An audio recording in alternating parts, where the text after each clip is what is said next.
portée dans le cadre de la loi travail. Merci, madame. La parole est à madame Annie Genevard. Merci, Monsieur le Président. Monsieur le Premier ministre, conçus dans les années 70 pour maintenir le lien des populations immigrées avec leur pays, les enseignements de langue et culture d'origine, les ELCO, ont progressivement dérivé. Ils sont aujourd'hui un outil de repli identitaire et parfois même, comme le dit le Haut Conseil de l'intégration, de véritables catéchismes islamiques. Au lieu de travailler à leur suppression, vous avez fait le choix de les introduire dans les programmes scolaires dès la rentrée prochaine, mais selon les mêmes modalités et avec les mêmes professeurs étrangers, donc cela ne résoudra rien. Ainsi, dans le même temps, vous introduisez officiellement l'étude de la langue arabe dans le programme national et vous réduisez par votre réforme du collège la place du français, celle des langues anciennes qui sont nos racines ou des langues européennes comme l'allemand qui prospéraient dans les classes bilingues.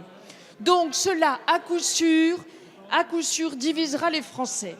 Pourquoi n'avez-vous pas le courage de dire aux familles que la réussite de leurs enfants passe d'abord par la maîtrise de la langue française, qui n'est pas, comme le dit votre circulaire de la prochaine rentrée, un langage parmi d'autres. S'il vous plaît.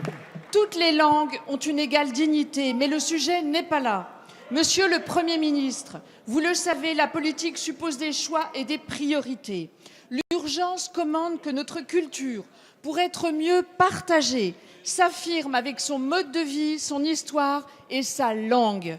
Ne croyez-vous pas que l'introduction des langues communautaires dans les programmes scolaires encouragera le communautarisme qui mine la cohésion nationale?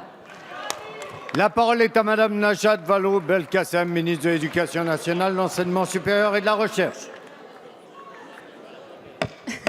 Merci, Monsieur le Président. Mesdames et Messieurs les députés, Madame la députée Annie Genevard, je vous dois des remerciements, vraiment pour cette question par laquelle vous avez démontré, je crois, à une grande partie de nos concitoyens, et j'espère qu'ils nous écoutent, la conception que vous vous faites, notamment de la langue arabe, qui pour vous est donc en concurrence avec l'allemand, par exemple, et doit bien entendu, si je vous suis, être moins bien traitée et être considérée comme une langue communautaire.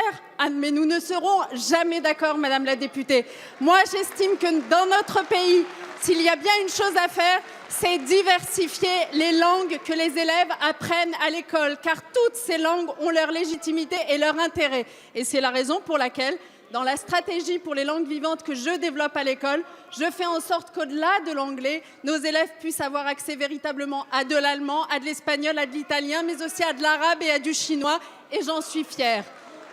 Mais j'en viens à votre question qui concerne les ELCO. Vous devriez au contraire vous réjouir de ce que nous nous apprêtons à faire des ELCO, puisque nous sommes globalement tous d'accord sur ces bancs pour dire que les ELCO appartiennent à un temps révolu, les années 70, où notre pays signait des conventions avec les pays dont provenaient des populations immigrées avec leurs enfants, et que dans le cadre de ces conventions, on offrait à ces enfants des enseignements à la fois de langue et de culture destinés à leur permettre de retourner chez eux un jour. Aujourd'hui, tout ça n'a plus cours, évidemment, et l'apprentissage de l'arabe, du turc ou du portugais doit évidemment se faire dans un cadre scolaire, banalisé, normalisé, comme toutes les autres langues. C'est ce que je prépare pour, dès la rentrée prochaine, pour quelques langues et d'ici 3 ans pour l'ensemble d'entre elles. Merci, madame la ministre.